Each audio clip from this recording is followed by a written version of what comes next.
नमस्कार, मी दीपक पांढरे. आपण पाहतात आपलं इंस्टाग्राम पेज लातूर प्रॉपर्टी अड्डा. आज आपल्याकडे गुंतवणूक करण्यासाठी, राहण्यासाठी अतिशय उत्तम आणि नवीन लेआउट विक्रीसाठी उपलब्ध झालेला आहे. एवढ्या किमतीमध्ये तुम्हाला या परिसरामध्ये कुठेही प्लॉट मिळणार नाही.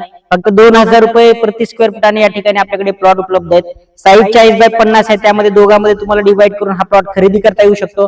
माझ्या पाठीमागचं लोकेशन बघू शकता. सेंट्रल जेल आहे, त्याच्या पाठीमागे नर्सिंग कॉलेज आहे. गुरुकुल अगदी जवळ आहे. इथून नवीन रेणापूर नाका 2 मिनिटाच्या अंतरावरती आहे. ज्यांना कुणाला या लेआउट मध्ये प्लॉट खरेदी करायचा असेल त्यांना ऑफिसला रजिस्ट्रेशन करणं बंधनकारक आहे. आपल्याकडे नोंद केल्यानंतर तुम्हाला एक्झॅक्ट लोकेशन आणि प्रॉपर्टी तुम्हाला व्हिजिट करायला मिळू शकते. आजूबाजूचं लोकेशन तुम्ही बघू शकताय. इथून एरिया जो आहे तो सेंट्रल जेलच्या समोरचा काही भाग आहे आणि नवीन रेणापूर नाक्यापासून सेंट्रल जेलकडे जाणारा जो रोड आहे त्या लोकेशनवरला आपल्याकडे नवीन लेआउट मध्ये हा प्लॉट विक्रीसाठी उपलब्ध झालेला आहे. त्यामुळे लवकरात लवकर ऑफिसशी संपर्क करा, रजिस्ट्रेशन करा, जेणेकरून एक्झॅक्ट लोकेशन तुम्हाला पाहायला मिळेल. धन्यवाद.